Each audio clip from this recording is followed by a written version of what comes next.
Mark of the Thief by Jennifer Nielsen. Chapter 7. As we rode back to the mines, the guards joked at the various punishments Sal might give me for running. But I hoped they were only jokes. Sal knew the truth about how I had come to be so far away. Less certain was whether the truth mattered to Sal. Once we arrived, the guards shouted out for Sal to come, that they had found me. I heard my name being called like an echo around camp. And within minutes, I heard Livia's voice behind me. I squirmed around until I saw her. Livia looked like a younger version of our mother, which made it hard to look at her on the days I missed our mother the most. Livia was tall for her age, with gentle features and kind eyes. She had a round face with curly golden hair that she usually bunched up in a knot at the base of her neck so it didn't get in the way of her duties. Just as my mother had done. Despite the hard work and worries of a life in the mines, Livia was uncommonly pretty. I suppose that was its own sort of curse, because it drew Sal's attention to her, something she hated almost as much as I did. Tears were running down Livia's face, and they only increased when she saw me. I hated seeing her so upset, and wished she could have hidden her feelings better. Because unless we escaped, I would die in the mines anyway. And when I did, my last thought would now be the picture of what that would do to my sister. Sal came from the other direction, and the guards pushed me out of the wagon, and then set me on my knees. I immediately noticed that Sal was limping, and his cheek was badly bruised. I wondered if those injuries had come from Radolf after Sal lost me in the caverns. Sal greeted me with a kick directly to my gut. I had expected something like that, and frankly, was glad he didn't do worse. I took the kick with my eyes down and tried to recover my breath without falling over. The bulla was as heavy as it had been when I tried to run with it inside the cave, far heavier than gold should be. If I was going to take a beating for the bulla, then I figured that confirmed my right to keep it. So when I sat up, I angled my body to hide it better from him. Livia was closer to me now. I only saw the edge of her skirt, but her cries rang in my ears. I tried telling her to leave, but still didn't have enough breath for words. All I had to do was explain myself. Things would return to normal. "So you're alive!" Sal didn't sound entirely happy about the fact. "He was trying to escape," a guard said. "We found him near the lake." They didn't mention our encounter with the senators. Neither would I. "I was only eating berries." I looked up now. Sal's face was bruised worse than I had first thought. No matter my feelings for him, I still wouldn't have wanted him injured for something I'd done wrong. When the entrance collapsed, I had to find another way out, and I did. I would have come back here. "Why would anyone return to this place?" Sal said. "You're not only an escapee, but a liar too." My eyes darted over to Livia, whose face had drained of color. She often told me that if I ever had the chance to escape, I should do it, even without her. I always replied that I wouldn't leave her behind.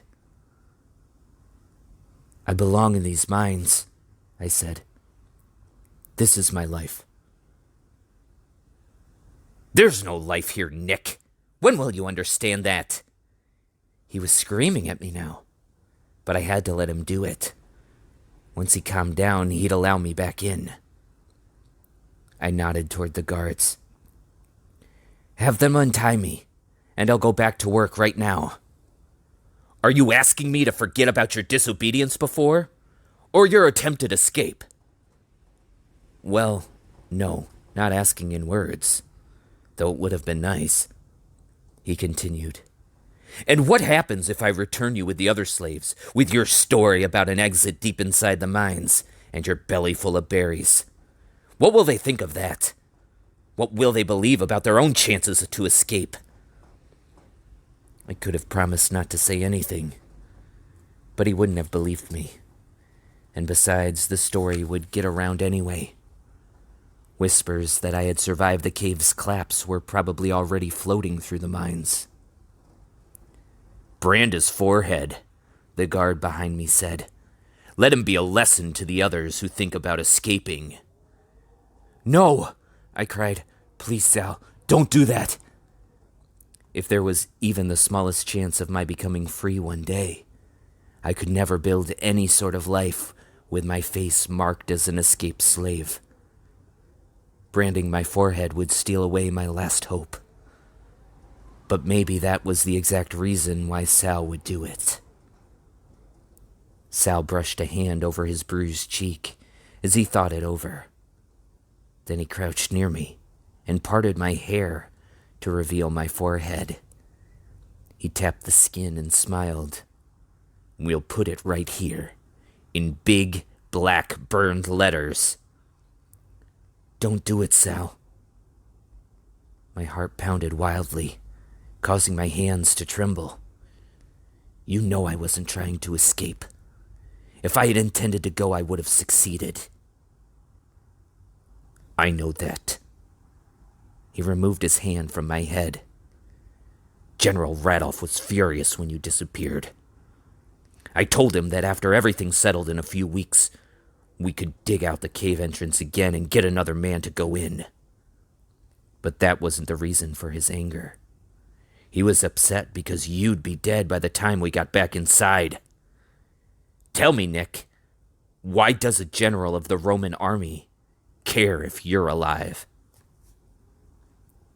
I shook my head, genuinely confused.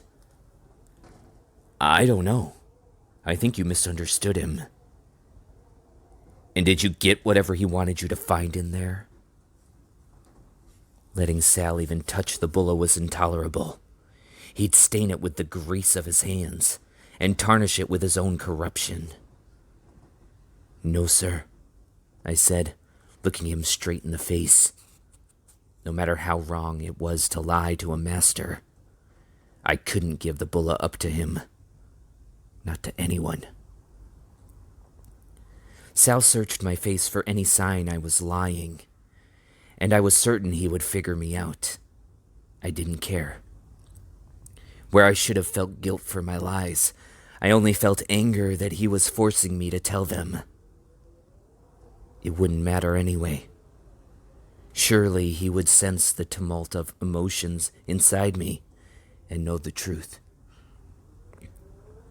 But he didn't.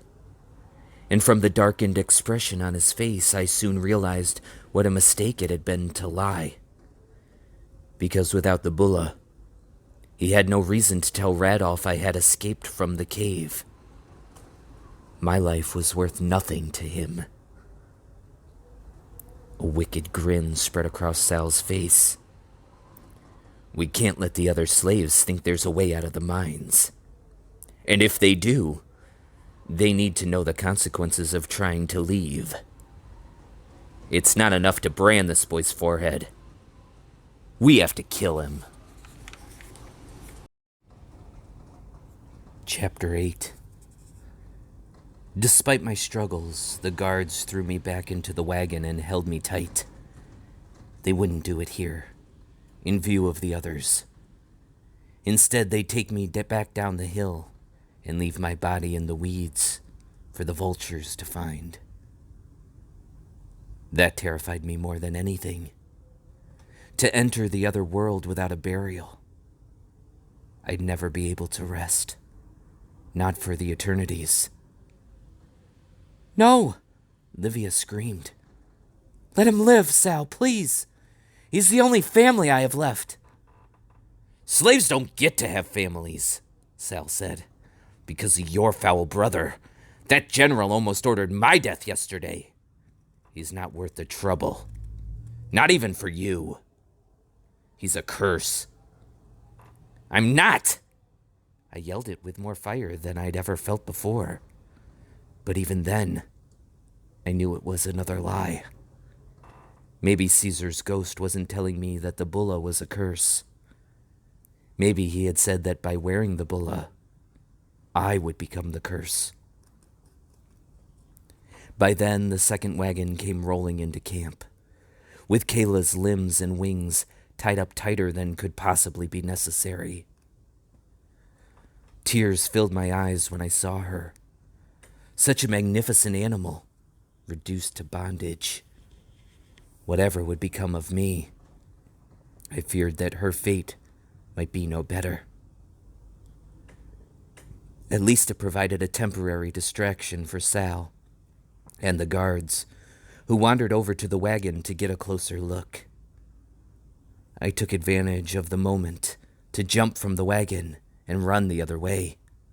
With my arms still tied, it wasn't the best way to escape, but it was all I had. I yelled at Livia to follow me, and at least for a little while, she stayed close. Then her footsteps trailed behind, and when I turned to look for her, someone grabbed me around the waist and tackled me to the ground. Sal. He wrestled me to my back and knelt on one forearm to hold my arms down, then pulled out his own knife. I saw Livia a few feet away, also on the ground. "Take this as a warning," I said with as much anger as I felt.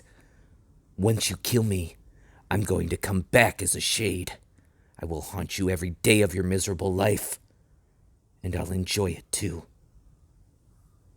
Sal's eyes widened at my threat, and he said, "I'll have them toss you into the lake and drown your spirit. I will kill everything that is even a memory of you." He raised the knife and I closed my eyes. "Sal, I'll give you what you want," Livia yelled. "I will marry you." My eyes flew open and I struggled again beneath Sal's weight. "No!" I cried. As far as I was concerned, Sal was a roach that had crawled from the underworld and taken on human form. He hadn't done a good job of it either. The resemblance was far too close. If she married him, Livia's life would only grow worse than it already was. And I would never accept him as part of our family. But she had Sal's attention now, and he lowered the knife. Livia walked to Sal and fell to her knees beside him. "Let my brother live," she said, folding her hand around his arm holding the knife. "And when I come of age next year, I will be yours." Sal put his hand over hers, and my stomach lurched. When they both got to their feet, I could finally breathe again, though the air smelled like Sal, fetid enough to make me retch. The guards who had been with Kayla returned and dragged me to my feet, waiting for their orders. "No," I said again to Livia. "You must not marry him." "It'll save your life." Tears filled her eyes. "This is the only way." Something about Sal's widening smile made me nervous. With a quick glance to Livia, he said, "That bird in the wagon will go to Rome as my gift to the Emperor. Nick will go with it as part of the games in a few days." Now his eyes fixed on mine. "I will not kill you, Nick, but I will come to the games and see what sort of fun the Empire has with your life there. I doubt you will last 10 minutes in that arena." Livia cried out and pled for Sal to change his mind, but he had kept his promise by allowing me to live, and would not be persuaded to do anything more. I yelled out in protest and fought with everything I had, but the guards threw me into the wagon and bound me to it with chains. "Let me talk to him one last time." Livia was sobbing now. "Mother wanted him to know." By then, the guards had already began driving me away, and her words were drowned out in their noise. I didn't fight anymore after that. My shoulder throbbed. I was numb with worry for Livia, and I was terrified of what lay ahead for me. As we rode away in the waning light, I saw a wagon approach the mines, bearing a flag marked with the house of Valerius. Even from here, Crispus's curly blonde hair was visible. They had come, just as the senator had promised. But they were too late.